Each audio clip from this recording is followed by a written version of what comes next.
शिवाजी विद्यापीठातील लोकनेते बाळासाहेब देसाई अध्यासनतर्फे ज्येष्ठ पत्रकार डॉक्टर विजय चोरमारे संकलित आणि संपादित विचारधन लोकनेते बाळासाहेब देसाई यांची विधिमंडळातील भाषणं भाग 1 या ग्रंथाचं प्रकाशन करण्यात आलं। पर्यटन मंत्री शंभूराज देसाई यांच्या हस्ते हा कार्यक्रम संपन्न झाला। यावेळी कोल्हापूर जिल्ह्याचे पालकमंत्री प्रकाश आंबेडकर यांची प्रमुख उपस्थिती होती, तर विद्यापीठाचे कुलगुरू डॉक्टर दिगंबर शिर्के हे कार्यक्रमाच्या अध्यक्षस्थानी होते।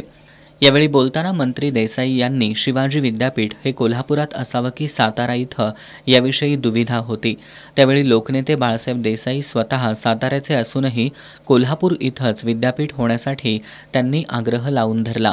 मंत्रिपदाच्या काळात गोरगरिबांच्या मुलांचा कल्याणाचा विचार करून त्यांच्या हितासाठी आणि शेतकरी हितासाठी त्यांनी अनेक महत्त्वाचे निर्णय घेतले।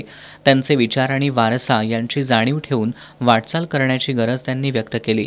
पालकमंत्री आंबेडकर यांनी आजच्या कालखंडात समाजापेक्षा व्यक्तिगत स्वार्थ मोठा होतोय, या पार्श्वभूमीवर बाळासाहेब देसाईंसारखे निस्वार्थ सामाजिक भावनेतून कार्य करणारे आदर्श आपल्याला मार्गदर्शक ठरतात असं मत त्यांनी व्यक्त केलं। यावेळी डॉक्टर विजय चोरमारे यांनी देसाई यांच्या शैक्षणिक धोरणामुळे महाराष्ट्राची पहिली पिढी शिक्षणाच्या प्रवाहात येऊ शकली असं सांगितलं। प्रशासनात त्यांचा मोठा दरारा होता। अत्यंत अभ्यासू आणि संयमी तसंच प्रगल्भ व्यक्तिमत्वाच्या देसाई यांनी आपल्या विरोधकांचाही सदैव आदरच राखला। त्यांचं कार्य आजच्या पिढीसाठी आदर्शवत असल्याचं त्यांनी सांगितलं।